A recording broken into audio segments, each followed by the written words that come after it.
কোনো আমল নেই। আমার আব্বার একটা আমল ছিল, ওনার 2টা টাকা ওনার হাতে ছিল, কিন্তু 2 টাকা দিয়ে কোরআন কারীম কিনতে পারে নাই। আর 1 টাকা তার মূল্যবান জিনিস বিক্রি করে 3 টাকা দিয়ে কোরআন কিনলো। কোরআনটা কিনে এনে সে বুকে জড়িয়ে ধরে প্রতিদিন রাত্রে কান্না করতো আর বলতো, আমি ধরতে পারি আল্লাহ, তোমার সাথে কথা বলতে পারি না।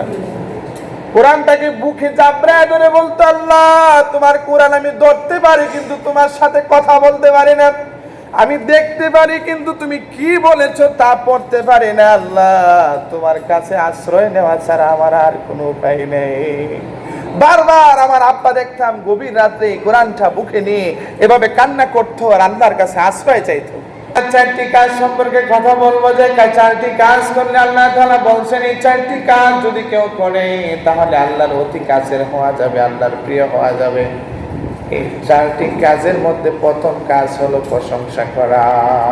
আলহামদুলিল্লাহ, সবাই বলেন আলহামদুলিল্লাহ।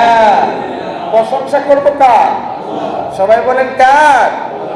একমাত্র আল্লাহর প্রশংসা করব। দুঃখে সুখে সকল সময় প্রশংসা করব আল্লাহ, যে আমার মনিব আমার জন্য ভালোবেসে যা করেছেন তাকে আমি শুকরিয়া, তাতে আমি কি শুকরিয়া। আলহামদুলিল্লাহ, আলহামদুলিল্লাহ। দ্বিতীয় কাজ হচ্ছে আমি সবর করব। আমার যত বিপদ মুসিবত যা কিছু হবে, আমার সম্পদ চলে যাবে, আমার সন্তান মারা যাবে, আমার অনেক ক্ষতি হয়ে যাবে, সে অবস্থাতে আমি ধৈর্য ধরবো। কারণ আল্লাহ তাআলা বলছেন ধৈর্য ধরলে আমি আল্লাহ তোমাকে উত্তম প্রতিদান দান করব। সুবহানাল্লাহ, উত্তম প্রতিদান দান করব। তৃতীয় কাজ হচ্ছে আল্লাহ তাআলা আপনাকে ভালোবেসে নেবেন যদি আল্লাহর কাছে আপনি ক্ষমা চেয়ে পবিত্র হয়ে যেতে পারেন। এখন যদি আপনার ক্ষমাটাই আপনার কাছে আল্লাহর কাছে না চাইলেন, আপনি গুরুত্ব না দিলেন, তাহলে আপনি আল্লাহর কাছে প্রিয় হবেন কেমনে? আল্লাহ তাআলার কাছে প্রিয় হওয়ার জন্য তৃতীয় কাজটি হচ্ছে মালিকের কাছে ক্ষমা চাওয়া। আয় আল্লাহ, আমি অন্যায় করেছি, ভুল করেছি, আমি পাপ করেছি, ভুল করেছি, সুদ খেয়েছি, ভুল করেছি, জিনা করেছি, ভুল করেছি, আমি যত অন্যায় করেছি সব ভুল করেছি। আল্লাহ তোমার কাছে মাপ চাই, তুমি আমাকে ক্ষমা করে দাও। আমিন কর, সবাই বলুন আল্লাহুম্মা আমিন। সকল গুনাহ থেকে আমরা মাপ চাবো কার কাছে? আল্লাহর কাছে। চতুর্থ কাজটি হচ্ছে আশ্রয় চাওয়া। সকল দরজা বন্ধ হয়ে যাবে আপনার জন্য, কিন্তু একটি দরজা খোলা থাকবে, সেই দরজাটা কার দরজা? কথা বলেন। আল্লাহ তাআলার রহমতের দরওয়াজা আপনার আমার জন্য 24 ঘন্টা খোলা থাকবে।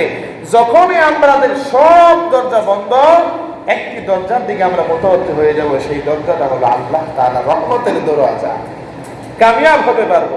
আপনি আর কিছু দিশা পাচ্ছেন না, আর কোন বিষয়ে আপনি মনকে সান্ত্বনা করতে পারতেছেন না, আপনি নামাজ পড়েন, আল্লাহ তাআলার কাছে আশ্রয় চান, আল্লাহ আপনাকে আশ্রয় দিয়ে দিবেন ইনশাআল্লাহ।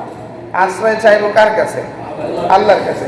তাহলে এই 4টি কাজ যদি আমরা করতে পারি, তাহলে কি আল্লাহর কাছে আমরা প্রিয় হতে পারবো কি পারবো না? পারবো কি না? পারবো। এই 4টি কাজ বড় সহজ, মনে করেন সবাই, মুখস্থ করে ফেলবে যে আল্লাহর কাছে প্রিয় হওয়ার জন্য কাজ হচ্ছে 4টা। আমার কিচ্ছা কাহিনী এত বড় কিছু বলে কোনো লাভ নাই যদি আমার মূল পয়েন্ট গুলা ছুটে যায়। আল্লামা কাজী সানাউল্লাহ পানিপতি রহমতুল্লাহি আলাইহি আল্লাহ তাআলাকে ভালোবাসলে, প্রিয় হলে যে কত কিছু হাসিল করা যায়, উনি একটা ইতিহাস লিখছেন, একটা কিচ্ছা ধরতে পারেন, একটা ইতিহাসটা ওনার দেখা এবং ওনার পাশে ঘটা। পানিপতি হচ্ছে ভারতের একটি জায়গা। এই পানিপথে তার জন্মগ্রহণ এবং সেই জায়গাতেই তার বড় হওয়া। সানাউল্লাহ পানিপতি বলে আমরা যাকে চিনি, 3য় খলিফার বংশধর হিসেবে আমরা যাকে চিনি, সানাউল্লাহ পানিপতি রহমতুল্লাহি আলাইহি। উনি বলছেন একজন লোক সে গামছা বিক্রি করে। কি বিক্রি করে? গামছা বিক্রি করে। একজন গামছা বিক্রেতা একদিন গেছে বাজারে, যায় দেখলো এক লোক কোরআনের দোকান দিছে, কোরআন বিক্রি করে। কি বিক্রি করে? কোরআন বিক্রি করে। কোরআন শরীফ বিক্রি করতেছে, কোরআনুল কারীম বিক্রি করতেছে। সে যায় বলতেছে, ভাই আমাকে একটা কোরআন দিয়ে দাও। বলে তুমি কোরআন নিয়ে কি করবে? পড়তে পারোনি? না, আমি পড়তে পারি না। জানো এটা কি? এটা হচ্ছে আল্লাহর কালাম, এটার ভিতরে আল্লাহ কথা বলেছে, তুমি কোরআন নিয়ে কি করবা? এই কোরআনে আল্লাহ কথা বলেছে, তুমি পড়তে না পারলে এটা নিয়ে করবাটা কি? সে বলে না আমি নিবই, আমার কিনতেই হবে, আমার কাছে তোমার বিক্রি করতেই হবে। সে কিনবে, নাসরবান্দা কিনবে। বলে কোরআনটার হাদিয়া হচ্ছে কমপক্ষে 3 টাকা। কয় টাকা? 3 টাকা। অনেক আগের কথা না? 3 টাকা। কোরআনের দাম কত? 3 টাকা। সানাউল্লাহ পানিপতি রহমতুল্লাহি আলাইহি বলেন 3 টাকা তার কাছে নাই, আছে মাত্র 2 টাকা। কয় টাকা? 2 টাকা আছে। এখন তার ইচ্ছা হলো আল্লাহর কথা এটার ভিতরে, আমি এটা কিনবো। আল্লাহ কি কইছে আমি না পড়তালে অন্য জনে দিয়ে পড়াবো, কিন্তু আল্লাহর কথাটা আমি কিনে নিবই। মাত্র 3 টাকা। 2 টাকা আছে। আরেক টাকার জন্য সে বাড়িতে গেল, গুরুত্বপূর্ণ জিনিস হাতে বিক্রি করে আরো 1 টাকা জোগাড় করলো। 3 টাকা দিয়ে এই কুরআনুল কারীমটা কিনে সে বাড়িতে নিল। তার মেয়ে বলে আব্বা তুমি তো পড়তে পারো না, এটা দিয়ে কি করবা? সে প্রতিদিন হাট থেকে বাজার করে, হাট থেকে গামছা বিক্রি করে বাসায় এসে কোরআনটাকে বুকে ধারণ করে রাত্রে নীরবে বলে আল্লাহ আশ্রয় চাই তোমার কাছে, তোমার কাছ ছাড়া আমার আর কোনো গতি নেই। আমি পড়তে পারি না, আমি এটা ধরতে পারি কিন্তু পড়তে পারি না, আমি এটা শুইতে পারি, দেখতে পারি, কিন্তু তুমি কি বলেছো আমি পড়তে পারি না। এই কথা বলে বলে সে চোখের কান্না করতো, চোখ থেকে পানি ফেলতো আর কান্না করতো। সানাউল্লাহ পানিপতি রহমতুল্লাহি আলাইহি বলেন ওই লোকটা যখন মারা গেল, ওই লোকটাকে দাফন কাফনের জন্য ব্যবস্থা করা হলো, কিন্তু জানাজা না করে তো মুসলমানকে দাফন করা যায় না। কিন্তু জানাজা কে পড়াবে? জানাজা পড়ানোর মতো কোনো লোক আশেপাশে ছিল না। রাস্তার পাশে যায় সবাই বসে আছে, হঠাৎ দেখে একজন লোক ঘোড়ার উপর সওয়ার হয়ে আসতেছে। মাথায় যেহেতু টুপি আছে, গায়ে যেহেতু পাঞ্জাবি আছে, সুন্নতি লেবাস আছে, মুখে দাঁড়িয়ে আছে, তাকে বলা যায় জানাজা পড়ানোর জন্য। তাকে যখন বলা হলো ভাই দেখো আমাদের এলাকার গরিব মানুষ মারা গেছে, সে মুসলমান, আমাদের এখানে জানাজার ইমামতি করার কেউ নাই, তুমি জানাজাটা পড়িয়ে যাও। সে বলতেছে আমি কেমনে পড়াবো, আমি তো সরকারি চাকরি করি, আমার তো ডিউটি আছে, একটু দেরি হলে তো আমার চাকরি থাকবে না, আপনারা অন্য কাউকে দিয়ে জানাজাটা পড়িয়ে নেন, আমি পারবো না। বলতেছে সবাই কুশামত করে গ্রামবাসী বললো না তোমারই পড়াইতে হবে। শেষ পর্যন্ত সে জানাজা পড়াইলো। বলতেছে ভাই জানাজা পড়ালেন, কবরে রাখার কিছু সুন্নাত আছে আমরা জানি না। সুবহানাল্লাহ।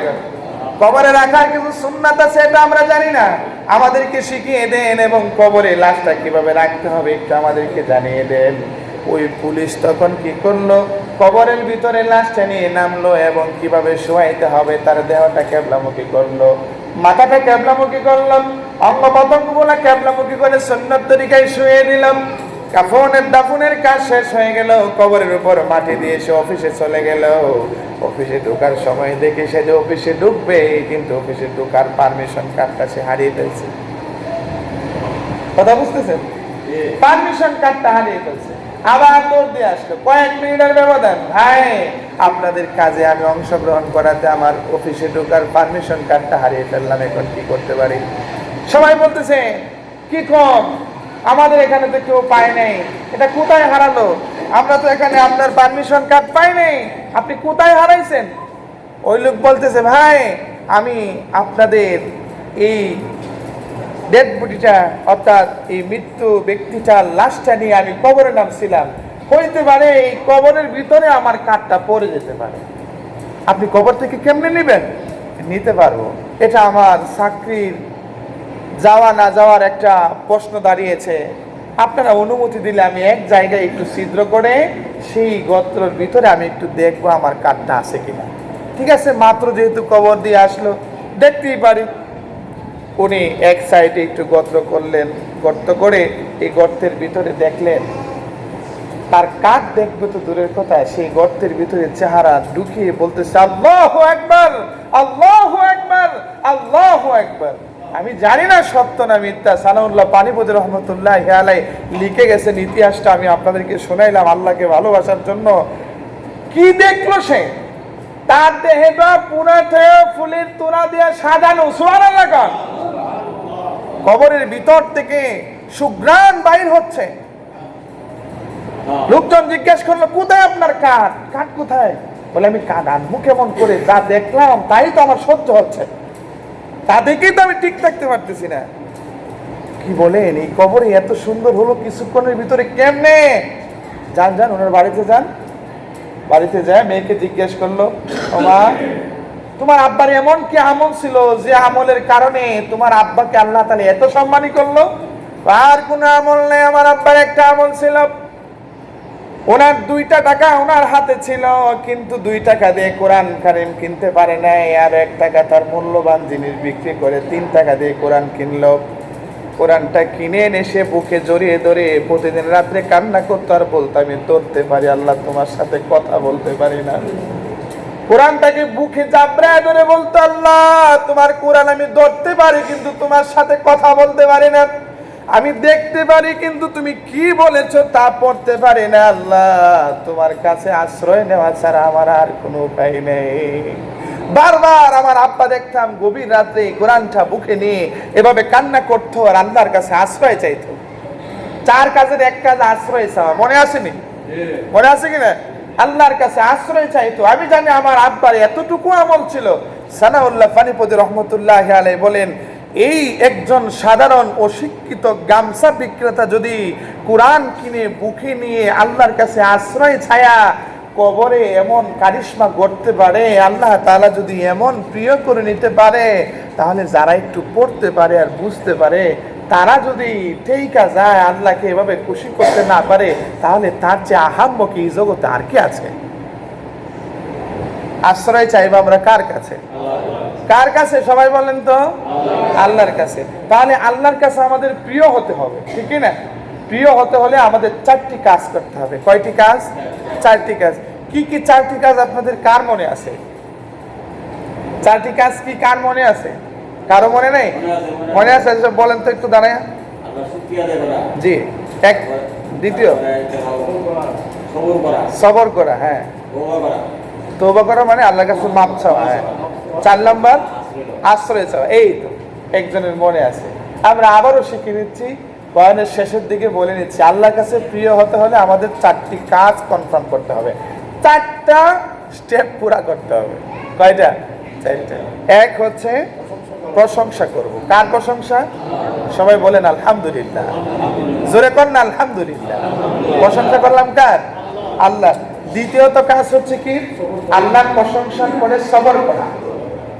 দুঃখে সুখে সকল সময়ে আমরা সবর করব। ওয়াসবিরু ওয়াসাবিরু, সবর করব এবং ধৈর্য ধরব। ধৈর্য সহকারে আমরা ইস্তেকামত থাকবো, সঠিক থাকবো সবরের উপরে। যা বিপদ আসবে সব বিপদের উপরে আমরা কি করব? ধৈর্য ধরব। তৃতীয় কাজটি হচ্ছে কি? ক্ষমা চাওয়া। কার কাছে ক্ষমা চাইব? সকল গুনাহের জন্য আল্লাহর কাছে ক্ষমা চাইব। চতুর্থ কাজটি হচ্ছে আল্লাহ তাআলার কাছে আশ্রয় চাওয়া। কার কাছে আশ্রয় চাইব? আল্লাহর কাছে আশ্রয় চাইব। পারবো তো ইনশাআল্লাহ? আলোচনাটা খুব কঠিন, 4টে বিষয় খুব কঠিন, আমরা মনে রাখবো না ইনশাআল্লাহ? আমার যুবক ভাইদের পক্ষ থেকে কেউ কি বলতে পারবেন? হ্যাঁ, একজন বলেন, আরেকজন বলেন, বলেন আরেকজন কে বলবেন? এই 4টি কাজ, এটা আমাদের ক্লাসের মতো, আমাদের কিছু শিক্ষা দরকার। একজন বলেন তো, আরেকজন বলেন। হাজী সাহেব বলছে 4টি কাজ আমাদের কি কি আল্লাহর কাছে প্রিয় হওয়ার জন্য। পারেন তো সবাই? অনেকেই পারবে, কিন্তু হয়তো লজ্জার সঙ্গে বলতেছেন না। আমি বলবো আপনাদেরকে, আসুন আমরা ক্লাসের মধ্যে করে আনন্দ খুশিতে ইসলামটাকে জেনে শুনে বুঝে আমল করা শুরু করি। আনন্দ চিত্তে। কি? আনন্দ চিত্তে। বাচ্চাকে নিয়ে খেলতেছেন, আব্বু আব্বু এটা ম্যাঙ্গো, ম্যাঙ্গো। ইংলিশ শেখানোর জন্য বারবার বলতেছে, বাচ্চা একসময় বলতেছে এটা হলো ম্যাঙ্গো। ম্যাঙ্গো মানে কি? ম্যাঙ্গো মানে কি? আম। আপনি আমটা বাচ্চাকে ইংলিশে শেখানোর জন্য বারবার ম্যাঙ্গো ম্যাঙ্গো বলতেছেন। হ্যাঁ, দৌড়িটা তরচা। হ্যাঁ, এভাবে শিখাইতেছেন। আমিও চাই আপনাদেরকে নিয়ে এভাবে ইসলামটাকে শিখতে, বারবার একটি কথা বলে বলে যদি আপনাদের ভিতরে 2-1টা কথা আমি ঢুকিয়ে দিতে পারি আর আপনারা আমল শুরু করেন, আশা করি এটা রসিলা কিন্তু আল্লাহ গুনাহগারকে মাফ করে। এছাড়া আর কিচ্ছু না, এছাড়া আর কিচ্ছু না। কি কি পাবো? আজকে মরে গেলে কালকে তো সব শেষ। দেখেন কত মানুষ আপনার আশেপাশে মারা গেছে, সবাই শেষ। আমার সমাবেশে অনেকেই মারা গেছে, শেষ। আমিও মরে যাব, কি থাকবে? এই ছোট্ট ছোট্ট বাচ্চারা কেউ যদি জীবিত থাকে আমি মৃত্যুর পরে, ওরা বলবে কি, হুজুর এভাবে আমাদের জন্য কিছু বলতো শেখানোর জন্য। কিসের আশা? পরকালে যেন মাপ পায় সেই আশা। এটাই আশা করি। আল্লাহ আমাদেরকে বোঝার তৌফিক দান।